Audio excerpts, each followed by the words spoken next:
राधे राधे। जय श्री कृष्णा। हमारे YouTube channel भक्ति स्टूडियो में आपका बहुत बहुत स्वागत है।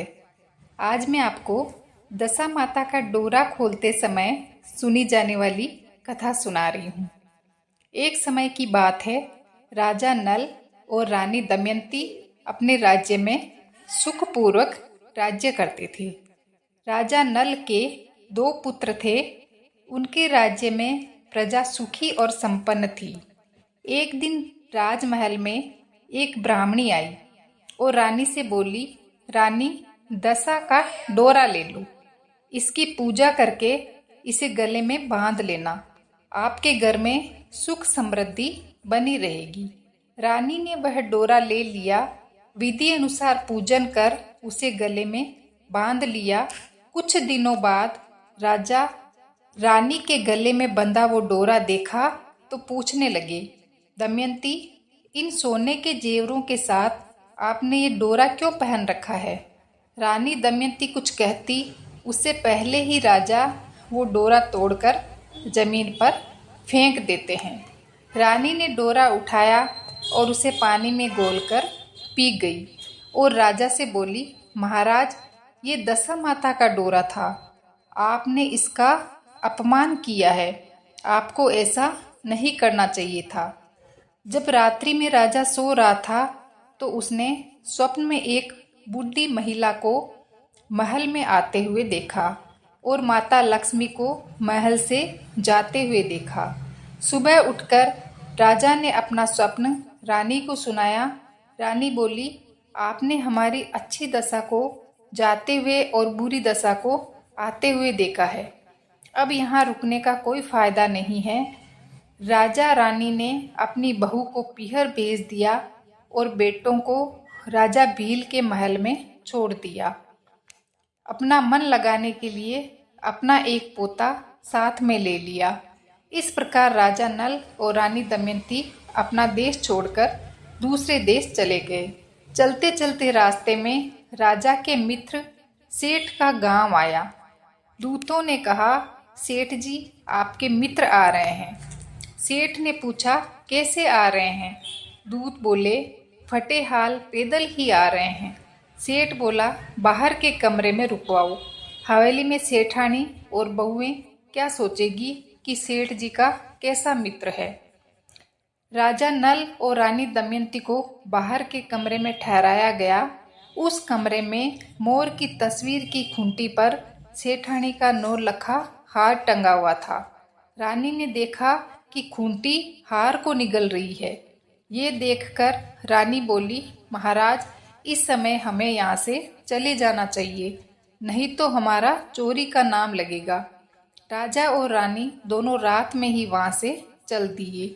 आगे चले तो राजा की बहन का गांव आया। राजा ने बहन को खबर पहुंचाई, तुम्हारा भाई आ रहा है। बहन ने पूछा, कैसे आ रहा है? खबर देने वाले बोले, दुखी फटे हाल पैदल ही आ रहा है। बहन बोली, गांव के पीपल के नीचे ठहरा दो, नहीं तो मेरी सास और देवरानी क्या कहेगी कि कैसा भाई है। राजा बहन से मिलने के लिए उस पीपल के पेड़ के नीचे ठहर गया। बहन भाई से मिलने के लिए एक थाली में चावल और मूंग ढककर ले गई। राजा नल के हाथ में लेते ही चावल और मूंग कीड़े मकोड़े बन गए। रानी दमयंती ने गड्ढा खोदकर उन्हें जमीन में गाड़ दिया। अब वह वहां से आगे चले। चलते चलते रास्ते में एक नदी आई। राजा ने वहां तीतर मारकर रानी को दिए और कहा, दमयंती, मैं पोते के साथ नदी में नहाकर आता हूँ, आप तीतर पका लेना। ऐसा बोलकर वो चले गए। जब राजा वापस आए तो रानी ने कहा, महाराज, पके हुए तीतर तो हांडी से भी उड़ गए। राजा ने कहा, दमयंती, मैं भी पोते को नदी में नहला रहा था और वह बह गया। दोनों विलाप कर वहां से आगे चल दिए। रास्ते में उन्हें एक सूना बंजर बाग मिला। दोनों रात को वहीं सो गए। सुबह हुई तो बाग की मालकिन आई। उसने देखा कि बंजर बाग में कोपलें फूट रही है। वो उनसे बोली, तुम दोनों कौन हो? तब राजा नल बोले, हम तो बीका के मारे हैं, रहने की जगह ढूंढ रहे हैं। मालिन बोली, अब तुम दोनों यहीं रहो और मेरे बाग की देखभाल करो। वह दोनों बाग में ही रहने लगे। दिन बीतते गए। ऐसे ही होली का दिन आया। राजा जब कुएं से पानी भरता तो बार बार पानी में कुछ आता और राजा उसे वापस कुएं में फेंक देता। रानी राजा से बोली, महाराज, पानी में बार बार ऐसा क्या आ रहा है जिससे आप पानी वापस कुएं में फेंक देते हो? राजा नल बोले, दमयंती, पानी में एक सूत की कुकड़ी और हल्दी की गांठ न जाने कहाँ से बार बार आ जाती है। रानी बोली, महाराज, इस बार अगर आपके पानी में कुकड़ी और हल्दी की गांठ आए तो आप मुझे दे देना। राजा बोले, दमयंती, पहले ही तुम्हारे इन टोटकों से हमारी यह दशा हो गई। अब तुम फिर वही सब करना चाहती हो। इस बार फिर राजा के पास पानी में हल्दी की गांठ और सूत की कुकड़ी आई। जब राजा ने रानी दमयंती को वह दे दी, रानी ने होलिका दहन के वक्त होली को जल दिखाकर दशा माता का व्रत किया। कुछ दिनों बाद राजा नल रानी दमयंती से बोले, दमयंती, इस नगर के राजा के यहाँ स्वयंवर है, मेरे कपड़े धो देना, मैं वहाँ जाऊँगा। रानी बोली, महाराज, आप इस दशा में भी वहाँ जाएंगे? राजा बोले, क्या हुआ दमयंती, दशा ही तो खराब आई है, दिल तो राजाओं का है। ऐसा कहकर राजा स्वयंवर में पहुँच गए। राजकुमारी ने सारे राजाओं को छोड़कर राजा नल को हार पहना दिया। वहां मौजूद सभी लोग हैरान रह गए। विद्वानों की सलाह से एक बार फिर राजकुमारी से अपना वर चुनने को कहा गया। राजकुमारी ने फिर से राजा नल को ही हार पहना दिया। नगर के राजा बोले, ऐसे तो मैं अपनी बेटी की शादी इस माली के नौकर से नहीं करूँगा। फिर एक प्रतियोगिता रखी गई। सभी राजा और राजकुमार शिकार करेंगे। जिसका शिकार सबसे अच्छा होगा उसी से राजकुमारी की शादी की जाएगी। सभी तैयार हो गए। राजा नल को बूढ़ा घोड़ा और जंग लगी तलवार दी गई। राजा बोले, यदि मैं असली राजपूत हूँ तो धारदार तलवार हो जाए और शहर ये घोड़ा हो जाए। ऐसा कहकर राजा ने घोड़े को एक थपकी मारी।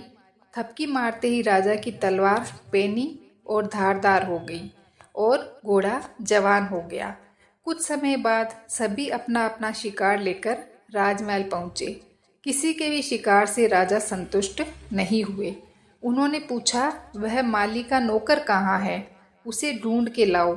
सिपाही जंगल में पहुँचे तो देखते हैं कि एक पेड़ के नीचे वह सो रहा था। सिपाहियों ने उसे जगाया। शिकार का पूछा तो राजा ने कहा, पेड़ पर टंगा है, ले जाओ। शिकार देखकर नगर के राजा बहुत खुश हुए और बोले, ये है असल राजपूत का शिकार। राजकुमारी को राजा नल से ब्याह दिया गया। वह दोनों वहाँ से चले गए और अपने गांव में पहुँचे। रानी दमयंती ने छोटी रानी का स्वागत किया। दोनों रानियाँ एक दिन बैठी हुई थी तो रानी दमयंती बोली, आज तो अपने नगर की ओर बिजली चमक रही है। छोटी रानी बोली, दीदी, नगर? क्या हमारा नगर भी है? तब रानी दमयंती बोली, हाँ, हम नवलकोट के राजा हैं। अपने ऊपर बीका पड़ा था तो आज हम इस दशा में आ गए। छोटी रानी ने जाकर सारी बात अपने पिता को बता दी। नगर के राजा ने राजा नल से क्षमा मांगी और हाथी, घोड़े, हीरे जवाहरात लेकर उनको नगर की ओर रवाना किया। रास्ते में नदी आई तो आगे आगे तीतर सुबन तेरी कुदरत सुबान करते हुए उड़ रहे थे। नदी के किनारे उन्हें एक महिला के पास अपना पोता भी मिल गया। वह बोली, यह तो मेरा बच्चा है, मुझे नदी के किनारे मिला था। उन्होंने उस महिला को खूब हीरे जवाहरात देकर पोते को ले लिया और आगे रास्ते में राजा की बहन का गांव आया। राजा ने बहन तक खबर पहुंचाई, तुम्हारा भाई आ रहा है। बहन बोली, कैसे आ रहा है? खबर देने वाले बोले, हाथी, घोड़े, लाभ लश्कर के साथ आ रहा है। बहन बोली, मेरे महल में ले आओ। भाभी बोली, नहीं भाई साहब, हम तो इस गांव के पीपल के नीचे रुकेंगे। बहन पकवान बनाकर वहां ले आई। तब रानी दमयंती ने जमीन में गड़े हुए चावल निकाले तो वह बेशकीमती हीरे मोती बन गए। उन्हें ननंद को देते हुए बोली, बाईसा आप अपनी अमानत संभालो। बहन को खूब हीरे जवाहरात देकर वहां से आगे बढ़े। रास्ते में राजा के मित्र सेठ का गांव आया। उसे खबर पहुंचाई, सेठ जी आपके दोस्त आ रहे हैं। सेठ जी बोले, कैसे आ रहे हैं? खबर देने वाले बोले, हाथी घोड़े लाभ लश्कर के साथ आ रहे हैं। सेठ जी बोले, मेरी हवेली में ले आओ। राजा नल बोले, हवेली में नहीं, हम तो बाहर के कमरे में ही ठहरेंगे। सेठ जी ने उनके लिए हलवा और पकवान बनाए।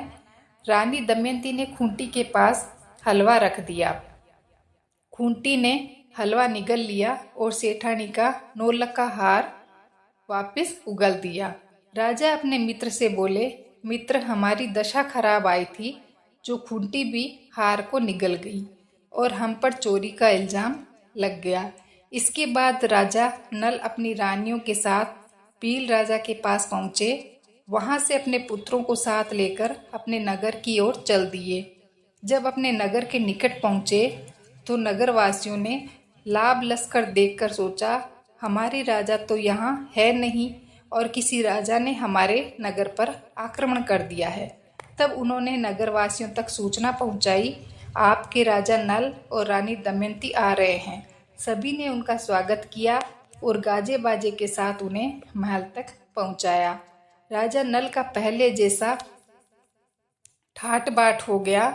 दशा माता जैसे पहले राजा नल रानी दमयंती के ऊपर बीका पड़ा, वैसा किसी पर मत करना, और बाद में जैसी उन पर कृपा करी वैसी कहानी कहने वाले, सुनने वाले और हुंकारा भरने वाले सभी पर करना।